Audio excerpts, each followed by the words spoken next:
বন্ধুরা, আজ একটি নতুন গল্প নিয়ে আপনাদের মাঝে এসেছি। আশা করি গল্পটি আপনাদের অনেক ভালো লাগবে।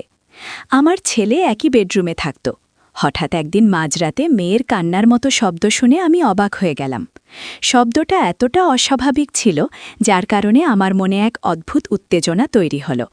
আমার মেয়ে আস্তে করে বলছিল, ভাইয়া একটু আস্তে, মায়ের ঘর কিন্তু একদম কাছেই।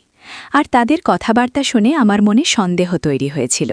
আমি আস্তে করে তাদের ঘরের জানালায় উঁকি দিলাম, আর তখন উঁকি দিয়ে যা দেখতে পেলাম সেটা দেখে আমার নিঃশ্বাস বন্ধ হয়ে যাওয়ার মতো অবস্থা। আমার নাম সীমা। আমি সাধারণ একজন গৃহবধূ ছিলাম। আমার একটি মেয়ে সন্তান ছিল। আমার মেয়ের নাম ছিল সুমাইয়া, এবং আমার একটি ছেলেও রয়েছে। আমার ছেলের নাম হচ্ছে সুজন। সুমাইয়া পড়াশোনা করত হোস্টেলে, তবে সুমাইয়া তার পড়াশোনা হোস্টেলে শেষ করবে এই সিদ্ধান্তই নিয়েছিল। আমি তার ইচ্ছার উপর কখনো জোর দিইনি। বর্তমানে সাদিয়া বাড়ি ফিরেছে গ্র্যাজুয়েশন সম্পন্ন করে, এবং একই সময় সুজনও তার পড়াশোনা শেষ করে ফেলেছে। তারা দুইজন অনেকদিন পরে একসাথে একই সঙ্গে দেখা করল। কয়েকদিনের মধ্যে সাদিয়া এবং সাজিদ চাকরির জন্য অন্য কোনো একটি শহরে যাওয়ার সিদ্ধান্ত নিয়ে নেয়। তাদের চাকরি একসাথে হলেও অন্যান্য কোম্পানিতে ছিল। তারা সিদ্ধান্ত নিয়ে একসাথে থাকলে দুজনেরই খরচ খুব কম হবে। আমারও তাদের দুজনের এই সিদ্ধান্তটি ঠিক বলে মনে হচ্ছিল, তাই তাদের একসাথে থাকার অনুমতি দিই। আমি তাদের কাজের জন্য অন্য একটি শহরে পাঠিয়ে দিই। কিন্তু সন্তানদের চলে যাওয়ার পর খুবই ফাঁকা ফাঁকা লাগছিল বাড়ি। আমি জানতাম তাদের নিজেদের জীবন গড়ার জন্য এটি গুরুত্বপূর্ণ। এর মধ্যে আমাদের পরিবারের আর্থিক অবস্থা খুব একটা ভালো ছিল না। আমার স্বামীর সামান্য পেনশন ছিল, খুবই কম, যা দিয়ে আমাদের পুরো পরিবারের খরচ চালানো খুব কঠিন হয়ে পড়েছিল। সন্তানদের পড়াশোনার খরচ চালানোর জন্য আমরা আমাদের একমাত্র একটি বাড়ি বিক্রি করি বাধ্য হয়ে। বছরখানেক পরে আমাদের সন্তানরা চাকরি পেয়ে প্রতি মাসে কিছু অর্থ পাঠাতে শুরু করেছিল। তো আমি সেই অর্থ কিছুটা বাড়ির খরচে ব্যয় করতাম, আর বাকিটা সঞ্চয় করতাম। এভাবে দেখতে দেখতে 7 মাস কেটে যায়। কিন্তু এই সময়ের মধ্যে আমি একবারও আমার সন্তানদেরকে দেখতে যেতে পারিনি। আমার স্বামী ক্যান্সারে আক্রান্ত ছিলেন, এবং তাকে দেখাশোনার মতো বাড়িতে আর কেউ ছিল না। আবার 3 বছর পর দীপাবলির সময় এলো। আমি সন্তানদেরকে বাড়িতে আসার জন্য বলি, কিন্তু তারা তাদের কাজের ব্যস্ততার অজুহাত দিয়ে তারা আসতে রাজি হয়নি। আমি ফোনে তাদের কাছে আমার আকুতি জানালেও তাতে আমার কোনো লাভ হয়নি।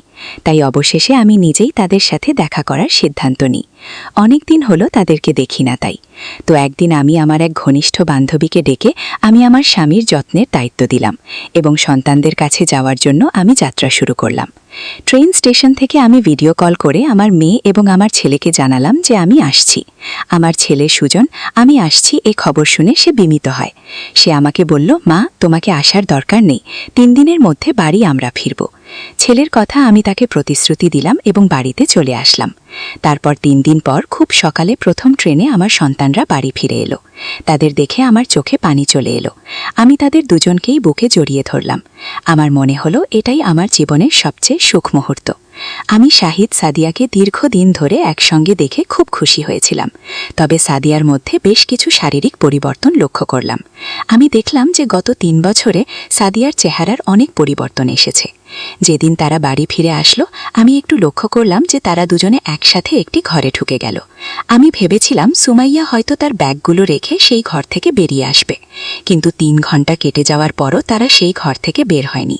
তখন আমি চা, বিস্কুট ও নাস্তা নিয়ে তাদের ঘরে গেলাম। আমি বললাম, তোমরা দুজনেই কি এখন থেকেই এক ঘরেই থাকবে? বাড়ির ওই পাশে আরেকটা ঘর আছে সুজন, তুমি সেখানে চলে যাও, এই ঘরটায় সুমাইয়া থাকুক।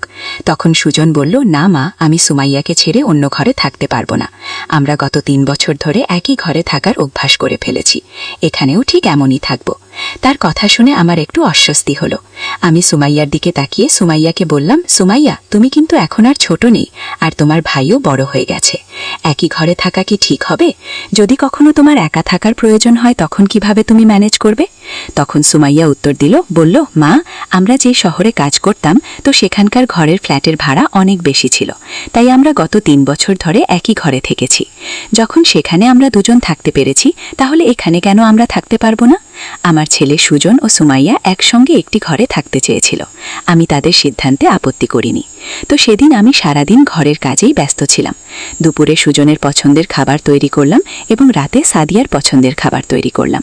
এটা আমার কাছে অস্বাভাবিক মনে হলো। তখন আমি সুমাইয়াকে জিজ্ঞাসা করলাম, তুমি এত কম খাচ্ছ কেন? আগে তো তোমার প্লেট পুরোটাই পরিষ্কার হয়ে যেত। সাদিয়া বলল, মা, আমার এখন রুচি বদলে গেছে।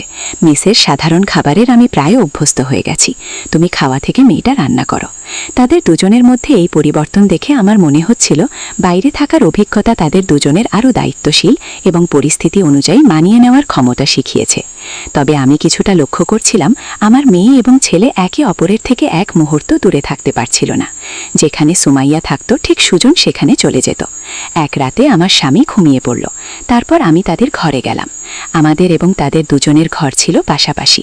আমি ভাবলাম যে একটু কথা বলি তাদের সঙ্গে। ঘরে ঢুকে দেখি সাজিদ সাদিয়ার হাত ধরে বসে আছে। আমাকে দেখে তারা একেবারে চমকে উঠল, যেন তারা দুজন কিছু লুকাচ্ছিল।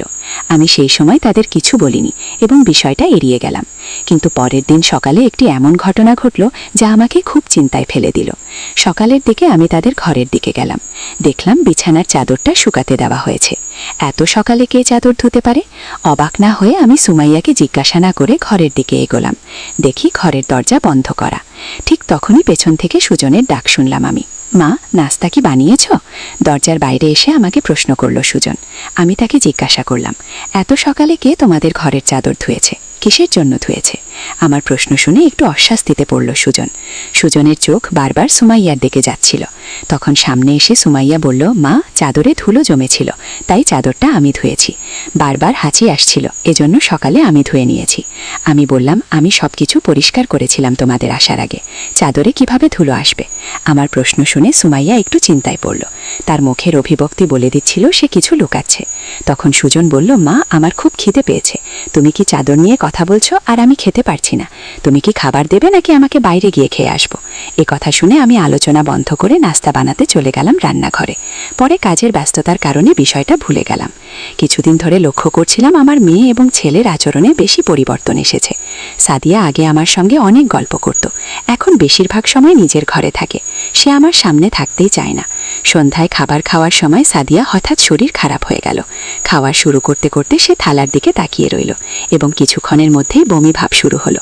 দ্রুত বাথরুমের দিকে ছুটল আর সাজিদও তার পেছন পেছনে চলে গেল। আমি চমকে গেলাম, বুঝতে পারছিলাম না যে হঠাৎ কি হলো। আমিও বাথরুমের কাছে চলে গেলাম। তখন সুজন সুমাইয়াকে কাঁধে হাত দিয়ে বাইরে নিয়ে আসছিল। সুজনের সুমাইয়াকে ধরে রাখার ভঙ্গি আমার কাছে কিছুটা অস্বাভাবিক লাগছিল। তার এক হাত ছিল সুমাইয়ার কাঁধের এবং আরেকটি ছিল তার কোমরে। এটি দেখে আমার মনে একটি অদ্ভুত অনুভূতি হলো। তারা এমন আচরণ কেন করছে? আমার মনে বিভিন্ন প্রশ্নে ভরে যেতে থাকলো। আমার মন তখনও অস্থির ছিল, তবে কিছু বললাম না সুমাইয়াকে, আরাম করে থাকতে দেওয়ার জন্য। আমি নিজেই তার পাশে গিয়ে তাকে হাত ধরে ঘরে নিয়ে এলাম। তারপর আমি তাকে এক গ্লাস পানি দিলাম এবং জিজ্ঞাসা করলাম, তোমার হঠাৎ কেন এমন বমি ভাব হলো? খাওয়া শুরুর আগেই তো বমি লাগছে আমার।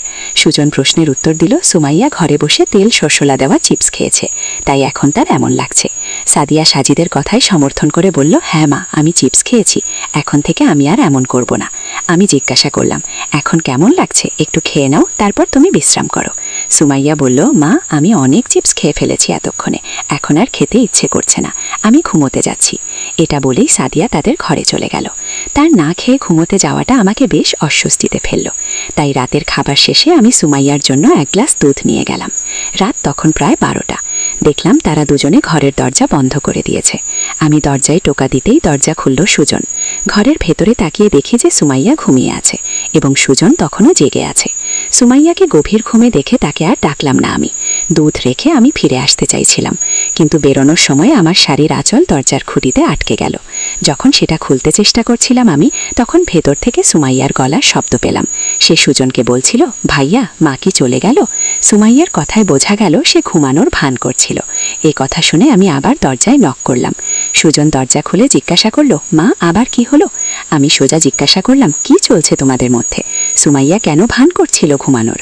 সুমাইয়া তখন উঠল এবং বলল, মা, আমি ভেবেছিলাম তুমি কিছু খাওয়ার জন্য নিয়ে এসেছো, আমি তো খেতে চাইনি, তাই ঘুমানোর ভান করছিলাম। তাদের এমন আচরণে আমার সন্দেহ আরও বেশি বাড়ল। আমি সুজনকে বললাম, আজ রাত তুমি তোমার বাবার সঙ্গে আমাদের ঘরে শুয়ে পড়ো, আমি সুমাইয়ার সঙ্গে থাকবো। এই কথা শুনে সুজন বলল, মা, আমি এই ঘর ছেড়ে কোথাও যেতে পারবো না। আর সুমাইয়াও বলল, মা, আমি ভাইয়ের সঙ্গেই থাকবো, ও না থাকলে আমার ঘুম আসে না। ওরা দুজনেই আমার কথা কিছুতেই শুনতে চাইছিল না। অবশেষে আমি বললাম, ঠিক আছে, তোমরা একই ঘরে থাকতে পারো, তবে আজ থেকে দরজা বন্ধ করবে না। ওরা আমার কথা মেনে নিল বাধ্য হয়। পরের দিন সকালে আমার বড় দিদি বাড়ি এলেন। তার আগমনে সবাই খুশি হয়ে গেল। দিদি বললেন, আমি বিশেষ করে তোমাদের সঙ্গে সময় কাটাতে এসেছি। কথাবার্তার মাঝে দিদি সুমাইয়ার বিয়ের কথা তুললেন এবং তিনি বললেন, আমাদের সুমাইয়া এখন বিয়ের উপযুক্ত হয়ে গেছে।